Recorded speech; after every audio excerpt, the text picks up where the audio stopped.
Hello friends, welcome back to my YouTube channel. आज का जो हमारा टॉपिक है वो है हिंदी ग्रामर का समास, जिसके बारे में हमें आप लोगों को हमारी स्टूडेंट बताएंगी। आइए हमेशा समास की परिभाषा दीजिए। समास किसे कहते हैं? दो शब्दों या पदों के मेल से बने नए शब्द समूह को समास कहते हैं। जैसे राजा प्लस गृह राजगृह। समास के दो पद होते हैं, उत्तर पद, पूर्व पद। वेरी गुड, जाइए बैठिए। जैसा कि अमीषा ने बताया, दो शब्दों या पदों के मेल से बने नए शब्द समूह को हम लोग समास कहते हैं। क्या कहते हैं? समास। इनमें क्या होता है? दो शब्दों की संधि होती है। इनमें क्या होती है? और जब संधि होती है तो उन शब्दों से एक नया शब्द बनता है, जिसके उच्चारण और अर्थ दोनों में अंतर हो जाता है, परिवर्तन हो जाता है। ठीक है ना? उदाहरण के लिए देखिए, रसोई घर, रसोई घर यानी कि रसोई के लिए घर। फिर है राजा प्लस गृह, राजगृह अर्थात राजा का घर। उसके बाद समास में दो पद होते हैं, पूर्व पद और उत्तर पद। पहला वाला पूर्व पद कहलाता है और दूसरा उत्तर पद। समास के 6 भेद होते हैं। कितने भेद होते हैं? 6। इन भेदों के बारे में हमें बबली बताएंगी। आइए बबली। समास के 6 भेद हैं। तत्पुरुष समास, द्वंद्व समास, द्विगु समास, अव्ययी भाव समास, बहुव्रीहि समास, कर्मधारय समास। Very good. समास के कितने भेद हैं? 6 भेद हैं। आज हम उन्हीं में से 3 भेदों के बारे में पढ़ेंगे। पहला भेद है आपका तत्पुरुष समास। तत्पुरुष समास। कौन सा समास? तत्पुरुष समास। इनमें जब हम पदों को विग्रह करते हैं तो उनके अंदर कारक के चिन्ह लग जाते हैं। किनके चिन्ह? कारक के चिन्ह। जैसे उदाहरण से समझिए, पहला है आपका शरणागत। पहला है शरणागत। इसका मतलब हुआ शरण में आया हुआ। शरण में आया हुआ। दूसरा है पंकज। पंक का मतलब होता है कीचड़, कीचड़ में उगने वाला। प्रयोगशाला, प्रयोग के लिए शाला। मन चाहा, मन से चाहा। आप मन से किसी चीज को चाहोगे तो वो मन चाहा कहलाएगा।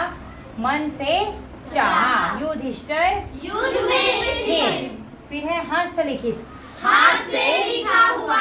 हाथ से लिखा हुआ, हस्तलिखित। सेनानायक, सेनानायक। तो यहाँ पे देखिए हम अंडरलाइन किए हैं ये सारे ही चिन्ह, ये सभी शब्द किसके चिन्ह हैं? ये कारक के। और ये इनसे हमें पता चलता है कि जो ये है ये किनकी उदाहरण है? तत्पुरुष समास की। अच्छा, इनके अलावा अगर हम आपसे पूछे माखन चोर, इसका विग्रह क्या होगा? माखन को चुराने वाला। माखन को चुराने वाला। देशभक्ति, देश के लिए भक्ति। देश के लिए भक्ति। तो ये सभी किनकी उदाहरण है? तत्पुरुष समास। चलिए अगला है हमारा अव्ययी भाव समास। जिस समास का पहला पद अव्यय हो उसे अव्ययी भाव समास कहते हैं। अर्थात हम इसके पहले पद में किसी भी तरह का परिवर्तन नहीं कर सकते। ठीक है?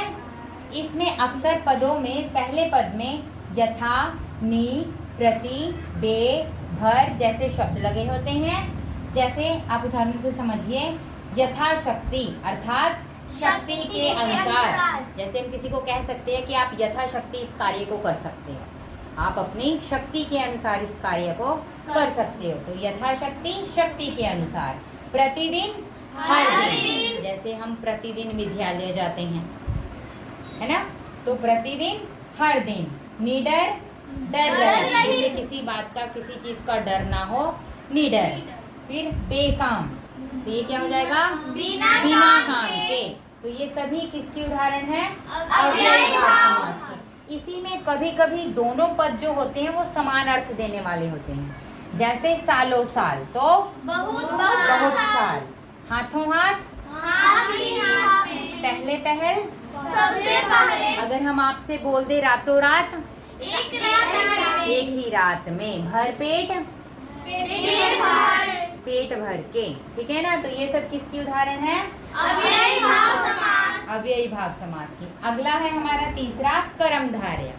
कर्मधारय में पहला पद विशेषण तथा दूसरा पद विशेष्य होता है। अर्थात इसमें एक पद दूसरे पद की विशेषता बताता है। उदाहरण से समझिए, हमारा है और इनमें क्या होता है, अक्सर पदों के आगे महा, परम, पु, सु आदि शब्द लगे होते हैं। जैसे है आपका महापुरुष, महान है जो पुरुष, महापुरुष महान है जो पुरुष। लाल मिर्च, लाल है जो मिर्च, यानी कि इसमें मिर्च की विशेषता क्या है कि वो लाल है।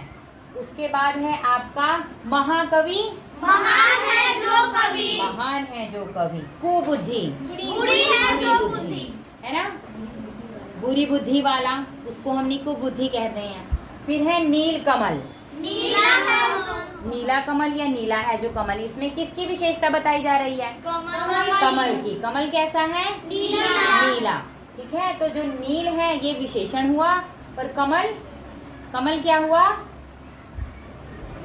विशेषण। जिसकी विशेषता बताई जाती है वो विशेष्य कहलाता है। अब देखो, सदधर्म, सच्चा धर्म, विद्याधन, विद्या रूपी धन, अगर इसके अलावा हम आप लोगों से पूछे पुत्र रतन, पुत्र रूपी धन, हो जाएगा ना। तो ये सभी आपको तीनों भाग आशा करते हैं कि समास के समझ आएंगे, आ गए होंगे। इसके जो और 3 भाग है वो हम अपने नेक्स्ट वीडियो में पढ़ेंगे। अगर आपको वीडियो अच्छा लगे हो तो प्लीज़ लाइक और सब्सक्राइब जरूर करें।